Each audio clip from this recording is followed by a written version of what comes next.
I am live. I am live. Welcome to the Savage Nation. And you're very lucky. I'll tell you why you're lucky because I'm going to talk about Turnpikes and Savage. 3, 2, 1. Your comments are welcome. I don't know where they might be. I have no idea why they are not here, Ryan. Put them on so we can see them. Mr. Ryan. Mr. Ryan. Yes, there are no comments because you didn't put them on the screen for me before I begin my broadcast. Well, I know, but let's open it up on the chat, folks, because we're starting right now. Welcome to the Savage Nation and Michael Savage. And today I want to talk about a lot of topics, including tariffs and turnpikes. And we welcome your comments as we're doing it. We all are hearing about tariffs today. Tariffs. And intuitively, we say it's a good thing, but some people are saying, well, maybe not. Maybe it's going to trigger a trade war. Why is he raising tariffs on aluminum and steel imports? What's going on? Is it a new golden age for American steel and aluminum? What's going on out there? Now, I thought it's worth talking about because it's not self-evident and we have to study it. And before I talk about tariffs today on the Savage Nation, I hope you like my red outfit with my red Savage Nation hat. Before we talk about that, I want to start with something long forgotten down the memory hole is America's former private road system.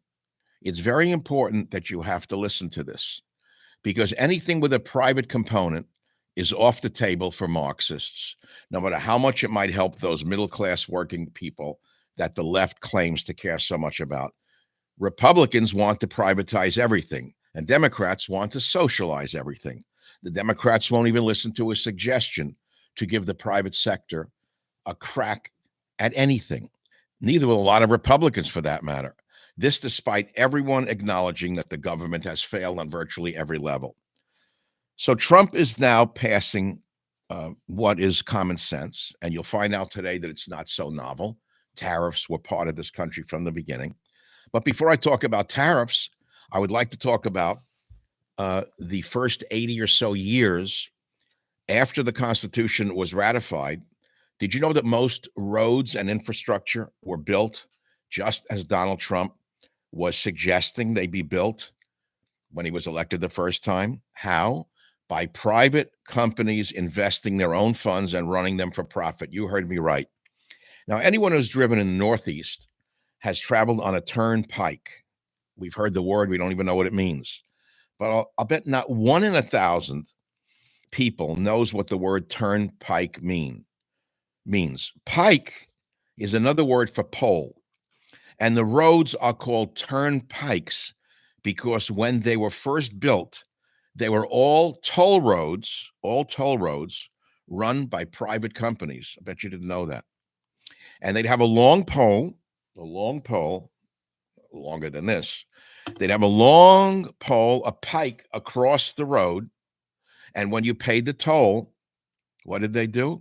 They turned the pike to open the road and let you pass. Turnpike. It was that simple.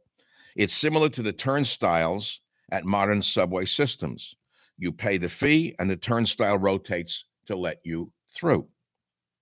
Now, just to be clear, I'm not talking about today's system where the money for the road is collected in taxes and the government hires and pays a contractor to complete the road in the longest time and at the greatest expense possible.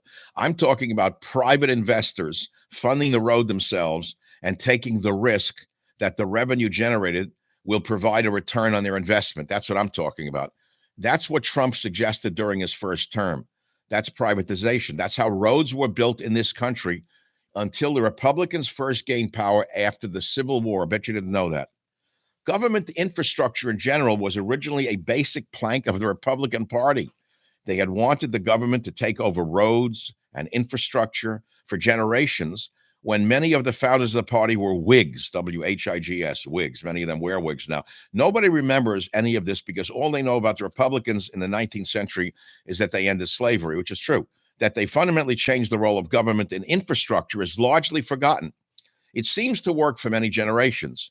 Eisenhower is remembered for building the interstate highway system. FDR's New Deal infrastructure program very much borrowed pages out of the Republican Party playbook. by the way. But was it really better than the original, more American idea that Trump was revisiting during his first term and may revisit again in this term? Maybe it's worth a try to look into this and find out. It's not like this would be some radical fundamental change, for God's sakes. We already have privately owned roads, bridges, and other infrastructure in this country right now. We've even allowed foreign companies to own and operate our ports. Years ago, by the way, I don't know about the Dubai ports deal. Do you still remember that one? Michael Savage, single-handedly stopped Dubai from taking over control of all of our maritime main ports. And strangely enough, it was called the Dubai port deal. I screamed like crazy on the radio until they heard me in Congress. And weirdly enough, it was Charles Schumer who agreed with me. And he actually came on a radio show. And because of the public outcry, Bush was stopped from turning over the control of our ports to his pals in Dubai. That's a long story. Now, all of these private industries are making profits, providing excellent service, while the government infrastructure loses money as falling apart. What could we possibly lose, by the way, by letting American companies take a crack at this? Now, you know that the Elizabeth Warrens and the Bernie Sanders will fight this tooth and nail. They don't even want health care sold in the private market. They don't even want corruption uncovered. They don't even want payments going to dead people stopped. They don't want anything sane to happen. They're certainly not going to entertain the idea that infrastructure can be run by private industries. Thank goodness that Trump's fellow Republicans will come to his defense, right? Wrong. Turkey gobbler Mitch McConnell said the Senate wasn't going to cooperate with Trump on anything except maybe repealing Obamacare. That was then. What's he going to do now? Paul, Obama's beard Ryan, remember him? Found the suggestion knee-slapping funny. They are the gatekeepers for the sellouts in Congress. It's almost as important to get them out of the way as it was to defeat the left and Hillary Clinton and Joe Biden. And, of course, the other one we've forgotten, Kamala Harris. What good is having a nationalist executive if Congress won't give him anything but liberal globalist policies to execute? Half the problem is that many Republicans don't even seem to know what Trump is suggesting. They haven't read his policy paper, so they're talking about his infrastructure plan as if it's the same old Roosevelt-style tax and spend plan Hillary Clinton was proposing. Democratic congressmen are trained like parrots to yell, racist, racist, no matter what a Republican says, and Republicans are trained to yell, deficit spending, no matter what a Democrat proposes. So here we have a Republican who is not like any Republican or Democrat we've elected in the past, and he's thinking of the nation first and the party second. That's Donald Trump. But without even reading his revenue neutral plan, Republican congressmen just yell deficits, and anything Trump wants to build, whether it's a toll road or whatever, they scream, no, we're not doing it. They're like a lot of mindless children dwelling in the slime of the swamp. Anyone who's listened to me over the years, whether it's here, on podcasts, or on the radio, or read any of my books, knows that I'm not just a Republican parrot squawking privatize it with the rest of the flock whenever the Republicans want to hook up one of their corporate donors. Privatization certainly can have a downside in some situations, and I can give you one example after another. But on the other hand, you should keep in mind that private roads and infrastructure, even bridges, on the other hand, is not unexplored territory. It is the original American approach. It was very successful. We've also had successful government infrastructure programs, just not under Comrade Barry or under corrupt Joe Biden. He managed to spend almost $1 trillion, that was Obama, and build virtually nothing. His projects were supposedly shovel-ready. That was Obama, but not the way he meant it. It was shovel-ready for dung. That's all it was shovel-ready for. Can you name one bridge or one tunnel that was built for the trillions of dollars that Joe Biden took from us? I can't. So, my friends, here we are sitting around waiting for it to happen, and you should understand that it's going to happen whether we want to or not. Despite the Great Depression, even Roosevelt didn't have the kind of debt crisis looming over him that we face today. Eisenhower was in an even better position when he built the interstate highway system. Trump has been dealt a country with a crumbling infrastructure and a debt time bomb he must consider before borrowing $1 trillion to build anything. His largely private approach, which is coming, just trust me on this, may be the only way to get the jobs done of building and rebuilding this nation. And unlike private oceans, we have long precedent for private infrastructure. Now, I want to talk about tariffs, and I certainly can do that, but I think you've heard enough about it where I don't have to tell you the reason for the tariffs being imposed upon aluminum and steel. We know that Trump substantially raised tariffs on steel and aluminum just recently. It was just Monday to a flat 25%. He said without exceptions or exemptions. He wants to aid struggling industries in the United States, but it also sparks what? A trade war? No, I don't think it'll spark a trade war. In fact, the best article on this topic was written by Peter Navarro, who incidentally was put in prison by Biden and his gang for many things he didn't do, but no doubt because he was certainly in favor of America first. Aluminum and steel are not just pillars of the domestic economy, but they're foundational to our national security. They're very important, and that's why Trump signed proclamations, to restore and strengthen the Section 232 tariffs he boldly implemented in 2018. He's going back to what he did in 2018 all over again. What he wants to do is save the steel industry. He wants to save us from what Biden did to us. Leveraging Biden's weaknesses, China and Russia would transship steel through Mexico and Canada. Japan, amidst its declining domestic demand, would target the American market with high-value specialty steel products that undercut U.S. producers. Canada's government put nearly $1 billion into ArcelorMittal's facilities, and what they did was they transitioned their outdated blast furnaces into modern direct reduced iron electric arc furnaces to create better steel at lower prices. These massive government subsidies in Canada gave Canada's national steel champion an unfair competitive advantage over our own steel companies. I can tell you more about it, including what Mexico did to us under Biden. I can tell you what South Korea did to us under Biden. But you need to know the bottom line. What are tariffs and how do they work and who pays for them? Do you know that domestic steel capacity utilization has dangerously dropped to 74%, well below the sustainable 80% threshold that we need to make sure that we can make enough steel for our military and national defense in general? America's aluminum producers have been equally hard hit. Australia has doubled its primary aluminum exports to the U.S., while foreign competitors, including adversaries like China and Russia, aggressively have used transshipment loopholes through Mexico and Canada to evade and circumvent tariffs. That is why Trump acted this week to impose tariffs on steel and aluminum. As imports have surged, domestic aluminum production has fallen by 30%. Listen to this carefully. Smelter utilization rates have dropped to nearly 50%. In June of 2022, who was president then? In June of 2022, Century Aluminum idled its Hawesville, Kentucky smelter. Alcoa announced the permanent closure of its Washington State Intalco smelter. In March of 2023, while magnitude 7 metals in Missouri curtailed operations at its New Madrid smelter in early 2024, it's one thing after another. The country was dying under Biden, and it all reduced the number of active primary aluminum producers in the U.S.